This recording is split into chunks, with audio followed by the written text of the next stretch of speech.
ദൈവിക പദ്ധതിയുള്ള നിങ്ങൾ മിക്കപ്പോഴും ശത്രുക്കളുടെ അസൂയയുടെ പാത്രമായി തീരാറുണ്ട്. പിശാചിന്റെ തന്ത്രങ്ങളും പദ്ധതികളും നിങ്ങൾക്കെതിരെ പിശാച് പ്രയോഗിക്കാറുണ്ട്. കാരണം ദൈവത്തിൻ്റെ നിങ്ങൾ പദ്ധതി ഉള്ളവരായതുകൊണ്ടാണ്. അപ്പൊ ഇങ്ങനെ പിശാചിന്റെ അല്ലെങ്കിൽ ശത്രുവിന്റെ അസൂയയ്ക്ക് പാത്രമാകുകയും നിങ്ങളെ കുടുക്കാനും കേടുവരുത്തുവാനും നിങ്ങൾക്ക് നഷ്ടങ്ങൾ വരുത്തുവാനും പിശാച് തന്ത്രങ്ങൾ മെനഞ്ഞാലും, ദാനിയേലിന്റെ പുസ്തകത്തിൽ സിംഹക്കുഴിയിലേക്ക് അസൂയ നിമിത്തം ദാനിയേലിനെ എറിഞ്ഞു കഴിഞ്ഞിട്ട് അവനെ പുറത്തു കൊണ്ടുവന്നപ്പോൾ ദാനിയേൽ പറയുന്ന ഒരു കാര്യമുണ്ട്, അല്ലെങ്കിൽ ദാരിയാവേശിനെ ഉപയോഗിച്ച് പറയുന്ന ഒരു കാര്യമുണ്ട്. സിംഹങ്ങൾ അവന് കേടുവരുത്താതിരിക്കേണ്ടതിന് ദൈവം തന്റെ ദൂതനെ അയച്ചു. ദാനിയേലിന്റെ പുസ്തകം 6:22 സിംഹങ്ങൾ അവന് കേടുവരുത്താതിരിക്കേണ്ടതിന്.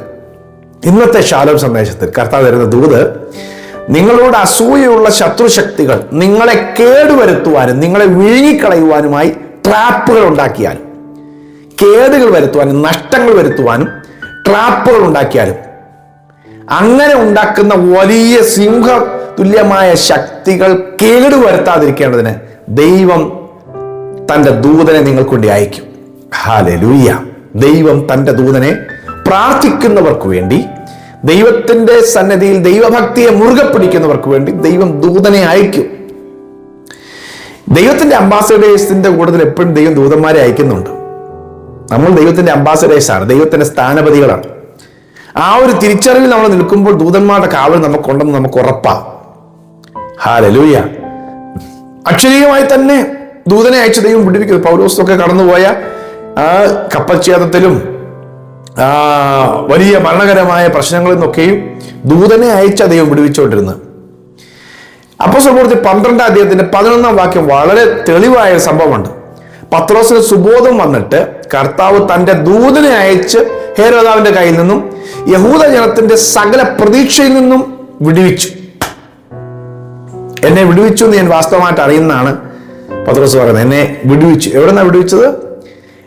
ഹേരോദാവിന്റെ കയ്യിൽ നിന്നും യഹൂദ ജനത്തിന്റെ സകല പ്രതീക്ഷയിൽ നിന്നും. അപ്പൊ ഇവന് അത്രയും ഓടണ്ട, ഇവനൊത്തിരി ഓടണ്ട, ഇവനത്ര കേമനാകണ്ട. ഇവന്റെ പരിപാടി, ഇവന്റെ പ്രാർത്ഥന, ഇവന്റെ കാര്യങ്ങളൊക്കെ വർദ്ധിച്ചു വന്നാൽ നമ്മുടെ ഇരിപ്പിടം മാറാൻ സാധ്യതയുണ്ട്, നമുക്ക് ഭീഷണിയായി മാറാൻ സാധ്യതയുണ്ടെന്ന് കണ്ടിട്ടാണ് യഹൂദ ജനവും ഹേരോദാവും ഒക്കെ ചില പ്രതീക്ഷകളുമായി അധികാരം ഉപയോഗിച്ചും സ്വാധീനം ഉപയോഗിച്ചും ഭൗതികമായ കാര്യങ്ങൾ ഉപയോഗിച്ചൊക്കെ പൂട്ടാമെന്ന് വിചാരിച്ചത്. പക്ഷെ അങ്ങനെയുള്ളവരെ പൂട്ടാൻ നോക്കുമ്പോൾ ദൈവം അടങ്ങിയിരിക്കുന്നില്ല. അവന്റെ ദൂതനെ അവൻ സ്വർഗത്തിൽ നിന്നിറക്കും, ഹെരോദാവിന്റെ കയ്യിൽ നിന്ന് വിടുവിക്കും. യഹൂദ ജനത്തിന്റെ സകല പ്രതീക്ഷയിൽ നിങ്ങൾക്കെതിരെ ആരൊക്കെ ഏതൊക്കെ മോശമായ പ്രതീക്ഷകൾ കണ്ടാലും, നിങ്ങളെ നശിപ്പിക്കാനോ തകർക്കാനോ എന്തൊക്കെ പ്ലാനുകൾ കണ്ടുപിടിച്ചാലും സകല പ്രതീക്ഷയിൽ നിന്നും ദൈവം നിങ്ങളെ വിടുവിക്കുമെന്നാണ് ഇന്ന് പരിശുദ്ധാത്മാവ് പറയുന്നത്. ദൈവം നിങ്ങളെ വിടുവിച്ച് പുറത്തു കൊണ്ടുവരും. നിങ്ങളെ തകർക്കുവാനും നിങ്ങളെ ഒതുക്കുവാനും ഞെരുക്കുവാനും നോക്കി ശക്തികളെ ദൈവം ഞെരുക്കും. നിങ്ങൾ വിശാലതയിലേക്ക് വരും. ദൈവം നിങ്ങളെ ഉപയോഗിക്കും. ദൈവം നിങ്ങൾക്ക് സമൃദ്ധി തരും. ദൈവം നിങ്ങളെ മാനിക്കും. ദൈവത്തിന്റെ പദ്ധതി നിങ്ങൾക്ക് വേണ്ടി നിവർത്തിച്ചെടുക്കും. ഹല്ലേലൂയ. 34 സംഘത്തിന് 7 യഹോവയുടെ ദൂതൻ തന്റെ ഭക്തന്മാരുടെ ചുറ്റും പാളയമിറങ്ങി അവരെ വിടുവിക്കുന്നു. ദൈവത്തിന്റെ ദൂതന്മാരുടെ കാവലുണ്ട്. അവരെ ഒറ്റപ്പെടുത്താനും ആക്രമിക്കാനും നശിപ്പിക്കാനും പിശാചിനെ ദൈവം സമ്മതിക്കില്ല.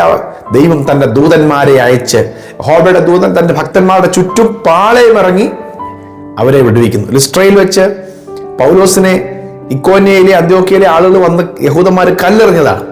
മരിച്ചു എന്ന് കണക്കാക്കി ചിന്തിച്ചിട്ടാണ് അവനെ ഉപേക്ഷിച്ചിട്ട് പോയത്. പക്ഷേ ശിഷ്യന്മാർ കൂടി നിൽക്കുന്ന സമയത്ത് അവൻ എഴുന്നേറ്റു, ആരോഗ്യമുള്ളവനായി എഴുന്നേറ്റു. പിറ്റേന്നാൾ തന്നെയാണ് ദർബയിലെ സഭയിൽ ചെന്നിട്ട് പ്രസംഗിച്ചത്. അവൻ ഒരു ഭാഗത്ത് അസൂയ പൂണ്ട് കല്ലെറിഞ്ഞിട്ട് അസൂയ പൂണ്ടിട്ട് ഇല്ലായ്മയാക്കാൻ നോക്കുമ്പോഴും ദൈവം ദൂതനെ അയച്ച് എഴുന്നേൽപ്പിക്കും. ഹല്ലേലൂയ. അതുകൊണ്ടല്ലേ യെശയ്യാവിന്റെ പ്രവചനം 54:17 പറഞ്ഞിരിക്കുന്നത്, നിനക്ക് വിരോധമായി ഉണ്ടാക്കുന്ന ഒരായുധവും ഫലിക്കുകയില്ല, യാതൊരു ആയുധവും ഫലിക്കുകയില്ല. നിങ്ങൾക്ക് വിരോധമായി പിശാച് കൊണ്ടുവരുന്ന, ശത്രു കൊണ്ടുവരുന്ന ഒരായുധവും ഫലിക്കുകയില്ല. ആമേൻ. ദൈവം കൂടെയുണ്ട്. ആമേൻ. ശത്രുവിന്റെ പക്ഷത്തുനിന്ന് ദൈവം വിടുവിക്കും. ഹല്ലേലൂയ. അവൻ വിഴുങ്ങാൻ ഭാവിക്കുമ്പോൾ യഹോവ നമ്മുടെ പക്ഷത്ത് ഉണ്ട്. പക്ഷത്തില്ലായിരുന്നെങ്കിൽ വിഴുങ്ങിപ്പോയേനെ. ഹല്ലേലൂയ. ദൈവത്തിന്റെ പദ്ധതിയുള്ള നിങ്ങളെ വിഴുങ്ങാൻ ഒരു ശത്രുവിനെ സമ്മതിക്കായിരുന്നേ. സിംഹത്തിന്റെ വായ ദൈവം അടക്കി, തൻ്റെ ദൂതനെ അയച്ച്, കേടുവരുത്താതെ ദൂതനെ അയച്ച് ദൈവം നിങ്ങൾക്ക് വേണ്ടി വിടുതലയക്കും. ഹല്ലേലൂയ. ഞാൻ നിങ്ങൾക്കൂടെ പ്രാർത്ഥിക്കാം. കർത്താവ് നിങ്ങൾക്ക് വേണ്ടി വൻ കാര്യങ്ങളെ ചെയ്യട്ടെ. ദൈവത്തിന്റെ ദൂതനെ ദൈവം അയക്കട്ടെ, നിങ്ങളെ വിടുവിക്കട്ടെ സകല ശത്രുവിന്റെ പ്രതീക്ഷയിൽ നിന്നും, പിശാചിന്റെ സകല കെണികളിൽ നിന്നും ദൈവം നിങ്ങളെ വിടുവിച്ചെടുക്കട്ടെ. പ്രിയ കർത്താവേ, ഇന്ന് ഈ വചനം കേട്ടുകൊണ്ടിരിക്കുന്ന എൻ്റെ സഹോദരങ്ങളെ, എൻ്റെ പ്രിയപ്പെട്ടവരെ ദൈവകരങ്ങളിൽ ഫലമേൽപ്പിക്കുന്നു. ശത്രു ഇവർക്കെതിരെ വെച്ചിരിക്കുന്ന മുഴുവൻ കെണികളും ക്യാൻസൽ ആകട്ടെ. കർത്താവിന്റെ തകർച്ച കാണാൻ നോക്കുന്ന ആളുകൾ അവരുടെ പ്രതീക്ഷകളിൽ നിന്നും ഇവരെ ദൈവം വിടുവിച്ചെടുത്ത് ദൈവത്തിന്റെ ഉയർച്ചയുടെ പാതയിലേക്ക് ഇവർ നടത്തപ്പെടട്ടെ. കർത്താവേ, ആരൊക്കെ കുരുക്കാനും തകർക്കാനും നോക്കിയോ അവരുടെ നടുവിൽ ഈ ജനം തകരരുത്, അവരെ മാനിക്കണം. കേടുവരുത്താൻ നോക്കിയ സിംഹത്തിന്റെ നടുവിൽ നിന്ന് ദൈവത്തിന്റെ ദൂതനെ അയച്ച് ദാനിയേലിനെ രക്ഷിച്ചതുപോലെ, കർത്താവേ, കൊന്നുകളയാൻ നോക്കിയ ഹേരോദാവിന്റെയും തകർത്തുകളയാൻ നോക്കിയ യഹൂദ ജനത്തെ പ്രതീക്ഷയിൽ നിന്ന് പത്രോസിനെ വിടുവിച്ച് പുറത്തു കൊണ്ടുവന്ന് മാനിച്ചതുപോലെ ഈ മക്കളുടെ ജീവിതത്തിൽ ഇന്ന് കടന്നു പോകുന്ന ഞെരുക്കുന്ന ശക്തികളുടെ നടുവിൽ നിന്ന് ദൈവം പുറത്തു കൊണ്ടുവന്നു ദൈവം മാനിക്കാൻ പോകുന്നതിനായി നന്ദി. വലിയ അത്ഭുതങ്ങൾ ഇവരുടെ ജീവിതത്തിൽ നടക്കട്ടെ. വലിയ അത്ഭുതങ്ങൾ. തകർന്നുപോയി ഇനി എഴുന്നേൽക്കില്ല എന്ന് പറഞ്ഞ മേഖലയിൽ നിന്ന് ദൈവം കൈപിടിച്ചവരെ എഴുന്നേൽപ്പിക്കട്ടെ. യേശുവിന്റെ നാമത്തിൽ എഴുന്നേൽക്കട്ടെ. ഹല്ലേലൂയ. വൻ കാര്യങ്ങളെ കർത്താവ് ചെയ്യും. തന്റെ ദൂതന്മാരെ ദൈവം അയക്കും. അത്ഭുതങ്ങൾ സംഭവിക്കും. യേശു ക്രിസ്തുവിൻ നാമത്തിൽ തന്നെ. ആമേൻ, ആമേൻ, ആമേൻ. ഹല്ലേലൂയ. ദൈവത്തിന്റെ പദ്ധതിയുള്ള നിങ്ങളെ കേടുവരുത്തുവാൻ ഒരു ശത്രുവിനെ നീ സമ്മതിക്കുകയില്ല. ദൈവത്തിന്റെ പദ്ധതി നിറവേറും. ആമേൻ. കുറെ പേർക്ക് ഈ വചനം, ഈ സന്ദേശം നിങ്ങൾ ഷെയർ ചെയ്യണം. God bless you. Have a great day.